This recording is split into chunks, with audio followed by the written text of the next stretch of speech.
Magandang araw po muli. Ako po si Madam Jing Tarot Reader. Paki-comment and paki-subscribe po ako sa aking YouTube channel po. And then, doon po sa mga gustong magpa-private reading po, message nyo po ako sa aking account na Jing Tarot Reader. Ngayong araw po for today, ang ibibigay ko is Lucky Pick for today para sa mga nakakaranas ngayong araw ng kanilang pinagdadaanan po para sa inyo po itong mga barahan to.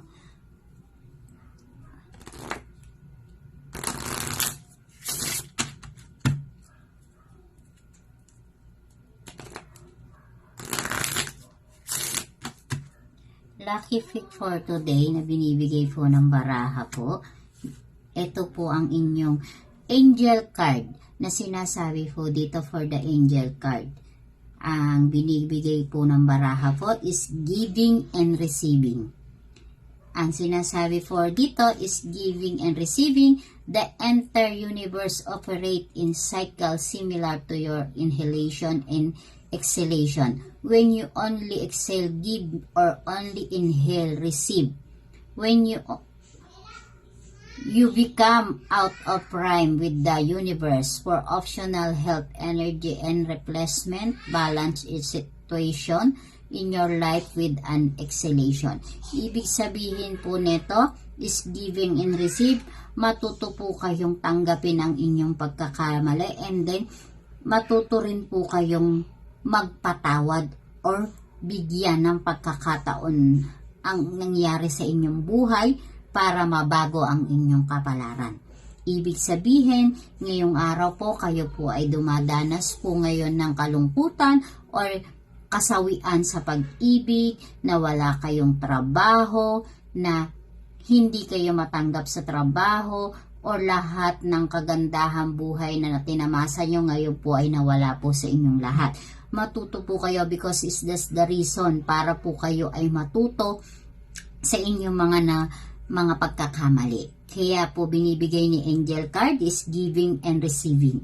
And this one card is the angel card is see only love. Sabi nga po dito, see only love. Look past the seeing error, mistake and misunderstanding, and see only the love within each person, including yourself. Your resolute focus upon the love that underlines every situation, bring about healing and under-dreaming of ways.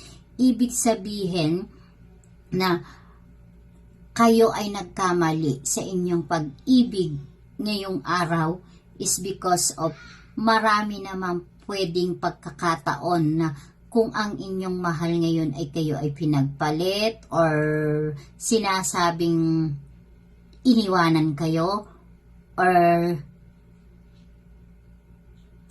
sinasabi po ng card is pwede kayong mag-move on or alisin na siya para i-accept ang another na love na panibago within see only love. Kung sino yung totoo at tunay na magmamahal sa'yo, doon ka mag-focus at siya ang bigyan mo ng chance. Kung panahon naman ang nagsasabi na tanggapin mo yung totoo sa yung nagmamahal.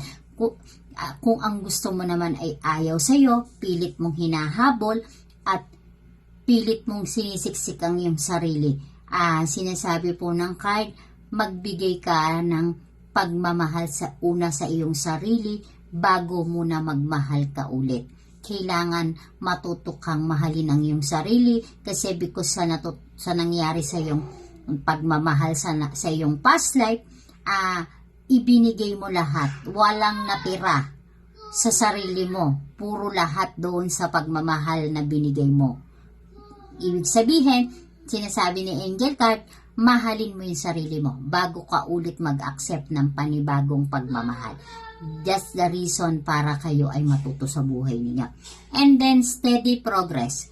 Sabi nga, steady the progress, we acknowledge you for the progress you made in remembering love in your daily activity. We can clearly see the contribution and you're making to the world through your thoughts, feeling, and action of love. And then, sabi nga, steady, kung may tapat at na nagmamahal sa'yo, and then, ayaw mo naman sa kanya, ibig sabihin, ang gusto mo, yung steady na may halong trial o pagsubok na meron kang kahati. Ibig sabihin, remembering mo yung love. Ibig sabihin, tingnan mo or yung araw-araw na nangyayari sa buhay mo, kung tama ba or dapat mo bang mag-steady ka pa ba sa kanya or hindi na. Ngayon, araw na sinasabi ng card of angel ninyo para sa lucky pick for today, na maging lesson sa inyo yung mga nangyayari sa inyong araw because of hindi kayo natututo sa pagmamahal na lagi nyo na lang pagpipilitan or pagsusumiksik sa ayaw naman na sa inyo at pipilitin nyo pa rin na mahalin sila. Muli po, magandang araw po sa inyong lahat. Kung gusto nyo pong magpa-private reading, paki-message po ako sa aking account na Jean Tarot Reader and pa-subscribe and pa-comment ako sa aking YouTube channel. Maraming salamat po ulit po sa inyo.